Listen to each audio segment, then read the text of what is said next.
ವಕೀಲ ಸಂತೋಷ್ ಪಾಟೀಲ್ ಹತ್ಯೆ ಆರೋಪಿಗಳು ಬಂಧನ. ಮುಖ್ಯ A1 ಆರೋಪಿ ಶಿವಗೌಡ ಪಾಟೀಲ್ ಹಾಗೂ A2 ಭರತೇಶ್ ಕೋಳಿ ಬಂಧನವಾಗಿದ್ದಾರೆ. ರಾಯಬಾಗ ಪೊಲೀಸರು ನ್ಯಾಯಾಲಯಕ್ಕೆ ಹಾಜರುಪಡಿಸಿದ್ದು ಮುಂದಿನ ತನಿಖೆ ಕೈಗೊಂಡಿದ್ದಾರೆ.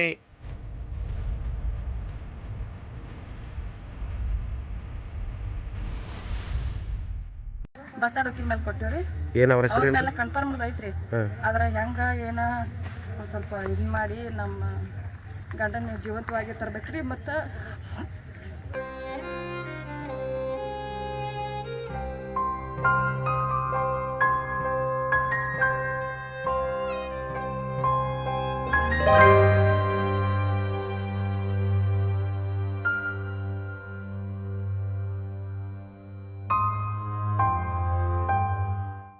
ನಾಲ್ಕು 2020 ಸಂತೋಷ್ ಅಶೋಕ್ ಪಾಟೀಲ್ ಅವರ ಮತ್ತೆ ಮುಂಜಾನೆ 10 ಗಂಟೆಗೆ ಇಲ್ಲಿಂದ ಅವ್ರನ್ನ ಅಪಹರಿಸ್ಕೊಂಡು ಹೋದ ನಂತರ 5/6/2027 ಏನು ಘಟನೆಗಳಾಯಿತು, ಆರೋಪಿತರು ಸುಪಾರಿ ತೊಗೊಂಡವ್ರು ಯಾರು ಮತ್ತು ಸುಪಾರಿ ಕೊಟ್ಟವ್ರು ಯಾರು ಅನ್ನೋ ತನಿಖೆ ಹಂತದಲ್ಲಿತ್ತು.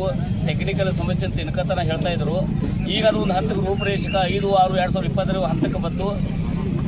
ಸುಪಾರಿ ತೊಗೊಂಡವರು, ಸುಪಾರಿ ಕೊಟ್ಟವರು ಅಡ್ವೊಕೇಟ್ ಇದ್ದರು, ನಮ್ಮ ಸಂಘದ ಸದಸ್ಯರಿದ್ದರು. ಅವರಿಗೆ ಈಗಾಗಲೇ ನಾವು 2 ದಿನ ಆಯಿತು ಅನಿರ್ದಿಷ್ಟ ಮುಷ್ಕರ ಹೋರಾಟ ಅಂತೇಳಿ ಮಾಡ್ತಾ ಇದ್ದೀವಿ. ಅವ್ರನ್ನ ಅರೆಸ್ಟ್ ಮಾಡ್ಬೇಕಂತೇಳಿ. ಅವ್ರು ಹಾಳಾಗಿ ಹೋಗ್ಲಿ ಅತ್ತಾಗ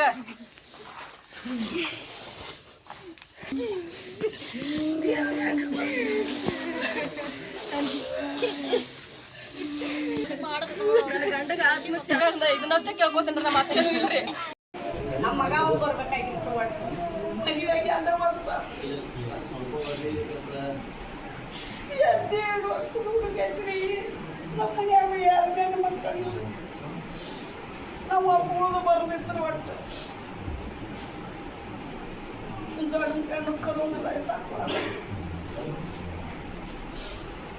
ನೀವು ಭಾಳ ಕಿರಿಕಿರಿ ಕೂಡ ಹಾಕ್ತಿದ್ರಿ. ನಮ್ಮ ಹುಡುಗ ಬೇರೆದವ್ರ ಕೈಲೇ ಹೇಳಿ ಅದನ್ನು ಹೊಲ ಬರ್ಸ್ಕೋಬೇಕಂತೇಳಿ ನಮ್ಮ ದೊಡ್ಡ ಹುಡುಗ ತೊಗೊಂಡು ಆಸ್ತಿ ಐತ್ರಿ. ಅವ 1 ಎಕರೆ 4 ಗುಂಟೆ ರೀ. ಅವ್ರದ್ದು ಏನಾರ ಕೇಸ್ ಮುಗಿಯೋಣ ಅವ್ರಿಗೆ ಹಚ್ಚಿಬಿಟ್ಟ ಮಗ. ಅದನ್ನು ಡೂಪ್ಲಿಕೇಟ್ ಬೇಲ್ ಬರೋದ ತಾನು ಸಪ್ಲೈ ಮಾಡ್ತೀವಿ. ಇವ ನಮ್ಮ ಅಣ್ಣ ತೊಗೊಂಡದೈತಿ, ಉತ್ತಾರ ಬಂದೈತಿ, ನಾ ಯಾಕೆ ಬಿಡ್ಲಕ್ಕೆ ನಮ್ಮ ಸಣ್ಣ ಹುಡುಗಂತ ಅದು ಒಮ್ಮೆ ಚಿಕ್ಕೋಡ್ಯಾಗ ಕೇಸ್ ಮುಗಿದ್ರಿ. ಕೇಸ್ ಮುಗಿದ ಮ್ಯಾಲ ಹೊಳ್ಳಿ ಮತ್ತೆ ನನ್ನಂತೆ ಮಾಡ್ತಾರೆ. ಮತ್ತೆ ಇವ್ ಹೊಳ್ಳಿ ಕೇಸ್ ಆಯ್ತು. ನಾವು ಬ್ಯಾಗ್ ಅಂದಿವಿ ಮನ್ಯಾಗ.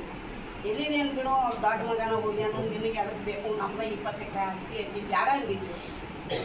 ತೊಗೊಂಡದ್ದೈತಿ, ಅದು ನಾ ಯಾಕೆ ಹಿಂಗೆ ಮಾಡ್ತಾರ ಅನ್ನೋದು ನನಗೆ ಗೊತ್ತು.